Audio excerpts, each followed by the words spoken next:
ద్వాదశ రాశుల్లో లాస్ట్ రాశి మీనరాశి. ఇక మీనరాశికి ఎలా ఉందయ్యా అంటే, మీనరాశి వారికి కూడా మొన్న చంద్రగ్రహణం, రాహుగ్రస్త చంద్రగ్రహణం దోషం ఉంది. వారు కూడా ఇలాగే ఈ గ్రహణ దోషానికి ప్రాయశ్చిత్తం చేసుకోవాలి. ఆరోగ్యంగా ఉండాలంటే వారికి కూడా ఏలినాటి శని జరుగుతోంది. ఇంకా 5 సంవత్సరాలు ఉంది వారికి ఏలినాటి శని. అలాగే 2.5 సంవత్సరాలు గతించింది. ఆ శని వల్ల వీళ్ళకి కూడా అయితే దశ బాగుంటే దిశ బాగుంటుంది, దిశ బాగుంటే దశ బాగుంటుంది అని చెప్పడానికి వాళ్ళకి దశ బాగుంది అనుకోండి, ఏ గురు మహాదశో, బుధ మహాదశో, శుక్ర మహాదశో, అలాంటి వాళ్ళకి కాస్త పర్వాలేదు. కాదు శని ఏలినాడు శని నడుస్తూ అందులోనే ఏ కుజ మహాదశో, రవ మహాదశో జరుగుతున్న వాళ్ళకి చాలా ఇబ్బందులు ఉంటాయి. అందులో గ్రహణ ఇబ్బందులు చాలా ఉన్నాయి. వారు కూడా ఇలాగే చంద్రబింబం, సర్పబింబం, వెండివి తీసుకోవడం, అలాగే కేజీ పావు బియ్యం, 1/2 కేజీ మినుగులు తీసుకోవడం, సోమవారం రోజు శివాలయానికి వెళ్ళడం, అక్కడ అభిషేకం చేయించుకోవడం, అభిషేకం అయ్యాక అయ్యగారికి ఈ దానం ఇచ్చి గోత్రనామాలు చెప్పించుకుని ఆ దానం వారి చేతిలో పెట్టి తగిన దక్షిణ తాంబూలం వారికి ఇచ్చి వారి ఆశీస్సులు పొందాలి. ఎందుకంటే గ్రహణ ఎఫెక్ట్ చాలా విపరీతంగా ఉంది. మకర, కుంభ, మీన రాశులకి చంద్రగ్రహణం ఎఫెక్ట్, రాహుగ్రస్త చంద్రగ్రహణం ఎఫెక్ట్ 60 రోజులు చూపిస్తుంది. దోషం ఏమో యాక్సిడెంట్లు అయినా అవ్వచ్చు, ఫైనాన్షియల్ గా అప్పులు పాలవచ్చు, లేకపోతే వ్యాపారంలో దెబ్బ కొట్టచ్చు, లేకపోతే ధనం ఎవరైనా ఎత్తుపోవడం కానీ, బంగారం దొంగతనం జరగడం కానీ ఇలాంటివన్నీ కనపడుతున్నాయి. ఇలాంటివన్నీ జరగకుండా ఉండడానికి, బాగుండడానికి దైవారాధన ఎంతసేపు శనీశ్వర ఆలయానికి వెళ్ళడం, ఆంజనేయ స్వామిని కొలవడం, సింధూరం ధరించడం, అవసరం అవుతే తమలపాక పూజ చేయించడం, వడమాల వేయించడం, అలాగే మీరు కిందకి రావడం, నవగ్రహాలకి శనేశ్వరుడికి తైలాభిషేకం చేయడం. చక్కటి ఫలితాలు పొందాలి అంటే తైలాభిషేకం చేయించుకోండి. అలాగే రావులపాలెం, ఈస్ట్ గోదావరి రావులపాలెం, మందపల్లి వెళ్ళండి, శనిసింగనాపూర్ వెళ్ళండి. ఇలాగ తైలాభిషేకాలు చేయించుకుంటూ ఉంటే శని కంట్రోల్లో ఉండడం. ఈ గ్రహణ దోషం మటుకు తప్పకుండా చెయ్యండి ఈ రెమెడీ. చంద్రబింబం వెండిది, అలాగే సర్పబింబం వెండిది, కేజీ పావు బియ్యం, 1/2 కేజీ మినుగులు దానం ఇవ్వండి. నెలలోపు వెంటనే ఇచ్చిన వాళ్ళే పర్వాలేదు.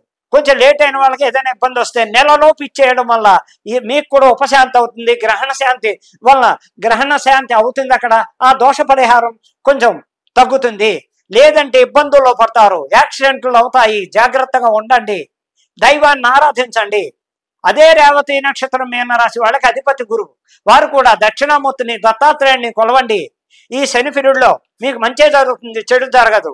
అలాగే మీరు కూడా డబ్బున్న వాళ్ళు ఉంటే దేవాలయాల్లో అన్నదానం, ప్రసాదాలు పంచిపెట్టడం కానీ, అలాగే లేని పిల్లలకు విద్యాదానం చేయడం కానీ, అలాగే దేవాలయాల్లో అన్నదానానికి డబ్బులు కట్టడం కానీ, వేద పాఠశాలకు ప్రతి నెల ఫండ్స్ పంపడం కానీ, అలాగే ఎక్కడికక్కడ మీరు పుణ్యకార్యాలు చేసుకుంటూ ఆ ఎక్కడైనా దైవ కార్యాలు ఉంటే అందులో పాల్గొని 10 మందితో మనం కూడా కొద్దో గొప్ప మన చేత్తో ద్రవ్య రూపేణ కానీ ఏదో రూపేణ వారికి అక్కడ ఇవ్వడం, అలా చేసుకుంటూ పోతే కూడా మీనరాశి, రేవతి నక్షత్రం లాస్ట్ రాశి మీనరాశి వాళ్ళు పాటించవలసిన జాగ్రత్తలు అనేక రకాలుగా. మీరు కూడా మీకు దైవాలయం ఎంతసేపు గురువు వినాయకుడు, దక్షిణామూర్తి, దత్తాత్రేయుడు, బాబా గారిని కొలవండి, గురువారాలు పాటించండి. అలాగే బుధవారం వినాయకుడిని కొలవండి.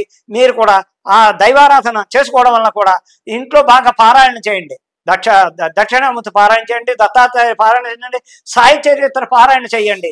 గురువారాలు నిష్ట పాటిస్తూ చక్కగా మీరు దైవారాధన చేసుకోవడం వలన ఇబ్బందుల్లోంచి బయటపడాలన్నా, గ్రహణ దోషం పోవాలన్నా, ఈ దానాలు ఇచ్చుకుంటూ పోతూ తగిన శాంతి చేసుకోవాలన్నా, మనకు దైవ బలం పెరగాలన్నా ఆ గురు దక్షిణామూర్తి స్తోత్రం చదువుకుంటూ హాయిగా మీరు దైవారాధన చేసుకుంటూ లేని వాళ్ళని ఆదుకుంటూ, మీకు బాగా డబ్బు ఉందనుకోండి, గ్రామంలో గుడి లేదు, గ్రామదేవత గుడి కట్టించండి మీ సొంత డబ్బులతో.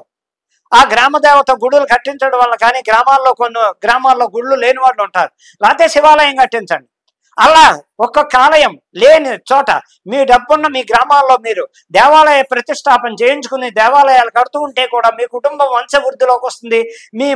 మీ పిల్లలు, మనవలు, కూతుళ్ళు, అల్లుళ్ళు, కొడుకులు, కోడళ్ళు, ముని మనవరాళ్ళ దగ్గర నుంచి సుఖ సంతోషాలతో ఉండాలంటే మీరు చేసిన పుణ్యాలే ఆ పిల్లలకి అదృష్టాలు, మనం చేసిన పాపాలే ఆ పిల్లలకి దోషాలు.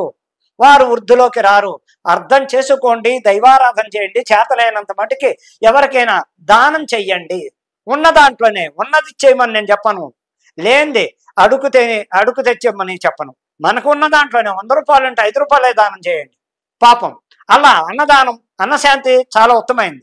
అలాగే వస్త్రదానం చాలా ఉత్తమైంది, ధాన్యదానం ఉత్తమైంది. అలాగే దేవాలయాల్లో అన్నదానానికి కానీ అర్చకత్వానికి కానీ వారికి కానీ వీరికి కానీ మనం పంచు పంపడం వలన వేద పాఠశాలకి పంచు పంపుతూ ఉండడం వలన ఇలా చేసుకుంటూ పోతే కూడా రేవతి నక్షత్రం మీనరాశి వాళ్ళు పాటించవలసిన నియమాలు చాలా, అసలు చెప్పాలంటే వాళ్ళు బుద్ధిమంతులనే చెప్పాలి.